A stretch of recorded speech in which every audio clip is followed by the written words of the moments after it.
Hello friends, मैं doctor Sanjeet, मेरे साथ है डॉक्टर प्रशांत सर। डियर फ्रेंड्स, आज का हमारा विषय है फिशर के केस में गुदा मार्ग में जो आयुर्वेदिक औषधियों से मसाज किया जाता है, इसका बेनिफिट्स क्या है और वो क्या सही तरीका है जिससे हम अगर गुदा मार्ग में मसाज करें तो हम अपने फिशर को जल्दी से जल्दी ठीक कर लें, या कोई अल्सर है या कोई नॉन हीलिंग वुंड भी अगर हमारे गुदा मार्ग में पड़ा हुआ है तो उसको हम जल्दी से जल्दी ठीक कर लें। डियर फ्रेंड्स, आज हम जो डिस्कस करेंगे वो दो मॉडल से हम डिस्कस करेंगे। एक तो ये हमने मॉडल बनाया है, जैसे आप देख रहे हैं कि ये एनल वर्ड्स है, आप देखें ये एनल वर्ड्स है। यहाँ पे फिशर का आप देख रहे हैं एक ब्लू लाइन्स आप देख रहे हैं, तो इसको ये मान लेते हैं कि ये लॉन्गिट्यूडनल कट है। जैसे कि फिशर के केस में क्या होता है, हमारी जो एनल कैनाल होती है उसमें एक लॉन्गिट्यूडनल कट लग जाता है, जिसमें 4 सिम्टम्स आते हैं। अगर किसी पेशेंट को फिशर है तो उसको 4 चीज़ें मतलब पेशेंट हमें कंप्लेन करता है।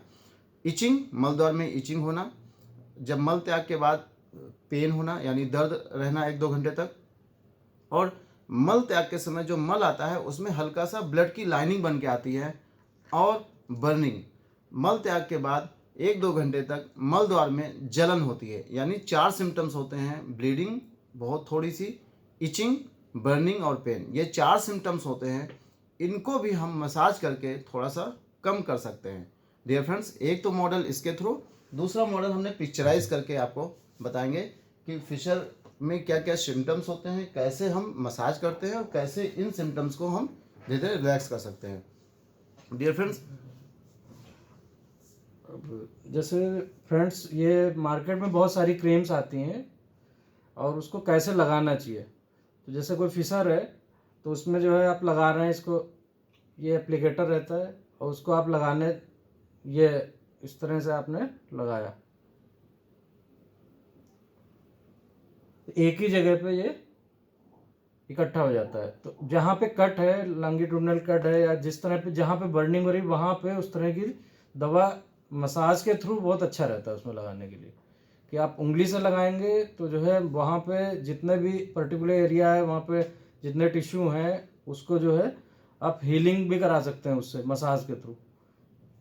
तो सर का कहने का अभिप्राय ये है कि जो एप्लीकेटर्स होते हैं वो अगर हम मलद्वार में दवा डालेंगे तो वो जहाँ पे हमें कट है, हो सकता है वो दवा वहाँ पूरी तरह से ना लग पाए, और चूंकि हम केवल दवा वहाँ रख रहे हैं तो ये मसाज नहीं हुआ है, वहाँ पे केवल दवा हम लगा रहे हैं। लेकिन जो नॉन हीलिंग अल्सर होता है, जो फिशर होता है, उसके ऊपर अनहेल्दी टिश्यू होते हैं। कई बार जो फिशर कट होता है उसमें मल चिपका होता है, कई बार वहाँ पे बैक्टीरिया की ग्रोथ हो रही होती है, या कोई फॉरेन पार्टिकल वहाँ पे पड़ा हुआ है, जिससे हम केवल एप्लीकेटर से इस चीज़ को सॉल्व नहीं कर सकते हैं। तो डियर फ्रेंड्स, थोड़ा सा और हम एनाटॉमिकली थोड़ा समझ लें। ये कोरोनल सेक्शन है, ये फिशर है। फिशर में क्या है, लॉन्गिट्यूडनल कट होता है और डेंटेट लाइन के नीचे होता है। डियर फ्रेंड्स, फिशुला जो फिशर होता है, सॉरी, जो फिशर होता है उसमें पेन बहुत होता है। तो डेंटेट लाइन के नीचे जो नर्व की सप्लाई होती है वो सोमैटिक नर्व की सप्लाई होती है। सोमैटिक नर्व पेनफुल होता है। अगर डेंटेट लाइन के ऊपर कोई अल्सर है तो हमें पेन बहुत कम महसूस होगा या नहीं होगा। तो यहाँ पे जो पेन है उसकी वजह से क्या होता है, हम अपने मलद्वार को बहुत सिकोड़ते हैं, जिसकी वजह से क्या है, जो स्फिंक्टर्स होते हैं, ये इंटरनल स्फिंक्टर और ये एक्सटर्नल स्फिंक्टर, इसमें स्पाज्म आ जाता है, जिसकी वजह से मलद्वार बहुत कॉन्स्ट्रिक्ट हो जाता है। हमने देखा है कि जो फिशर के पेशेंट होते हैं, जो तो फिशर होता है, जब वो मल त्याग के लिए जाते हैं तो अपने मल द्वार को बहुत कॉन्स्ट्रिक्ट कर लेते हैं, तो मल पूरी तरह से साफ मतलब बाहर नहीं आता, जिसकी वजह से जो एक्यूट कंडीशन ऑफ कॉन्स्टिपेशन था वो क्रोनिक कंडीशन में बदल जाते हैं। डिफरेंस ये तो हो गया कोरोनल सेक्शन, ये हो गया एक्सियल सेक्शन। एक्सियल सेक्शन में आप देख रहे हैं यहाँ पे हमने एक कट लगा के दिखाया है, लॉन्गिट्यूडनल कट रेड कलर का है, यानी ये फिशर का साइन है, और ये एनल कैनाल है हमारी, ये एक्सियल सेक्शन है। ऊपर की तरफ 12 o'clock, नीचे की तरफ 6 o'clock। जो पुरुष होते हैं उनको 6 o'clock की तरफ ज़्यादातर फिशर बनते हैं, और जो महिलाएं होती हैं उनको 12 o'clock की तरफ फिशर ज़्यादातर बनता है। ये ड्यू टू एनाटॉमिकल पोजीशन की वजह से हमारी बॉडी में होता है। डियर फ्रेंड्स, मसाज कैसे करना है आज हम सीखेंगे। डियर फ्रेंड्स, पहले हम इस मॉडल ट्यूब के थ्रू समझते हैं। मान लेते हैं हमें यहाँ पे आप अगर यहाँ से देखें तो जैसे यहाँ पिक्चर में बना है 6 o'clock, तो हम इस मॉडल ट्यूब में समझते हैं कि हमें 6 o'clock पे फिशर है। आप देख रहे हैं 6 o'clock पे फिशर है। अगर हम एप्लीकेटर के थ्रू अगर दवा हम मलद्वार में डालेंगे, आप देख रहे हैं कि हम इस दवा को केवल एक पर्टिकुलर एरिया में डाल पाएंगे। डियर फ्रेंड्स, यहाँ पे आप देखिए दवा जाके इकट्ठी हो गई, लेकिन अगर मान लीजिए अल्सर 6 के अलावा 3 पे होता है या 9 पे होता है या 12 पे भी होता है, तो हम सिर्फ एप्लीकेटर से दवा को पूरी तरह से नहीं लगा सकते हैं। तो हम इसके लिए क्या करेंगे, जैसे एक ग्लव्स पहनेंगे या कोई बैलून हो जो हमारे इस फिंगर में आ जाए। हमने दवा को यहाँ पे फिंगर में यहाँ पे लगा लिया।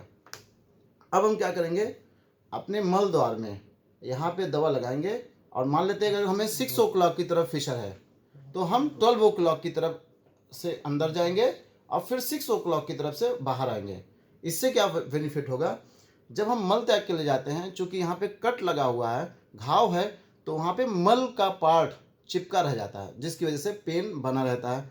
तो जब हम ऊपर की तरफ से जाके नीचे की तरफ से बाहर आएंगे तो जो मल होगा वो जो इस घाव में चिपका होगा वो बाहर आ जाएगा, तो इन्फेक्शन होने के चांसेस कम हो जाएंगे। जिनको फिशर से फिशुला बनता है या पेरिनल एब्सेस बनता है उसके चांसेस कम हो जाएंगे। दूसरा, चूँकि जो फिशर का घाव होता है उस पर अनहेल्दी टिश्यूज़ होते हैं जिसे हम अल्सर बोलते हैं, नॉन हीलिंग वुंड। तो यहाँ पे अनहेल्दी टिश्यूज़ जब हम इसको बाहर खींच रहे होंगे तो जो इसके ऊपर अनहेल्दी टिश्यूज़ होंगे, जो यहाँ पे डेड टिश्यू होंगे, वो हमारे उंगली के साथ वो रब होके बाहर आ जाएंगे। तो अनहेल्दी टिश्यू जब हट गए तो हीलिंग जल्दी होती है। 2 फायदे।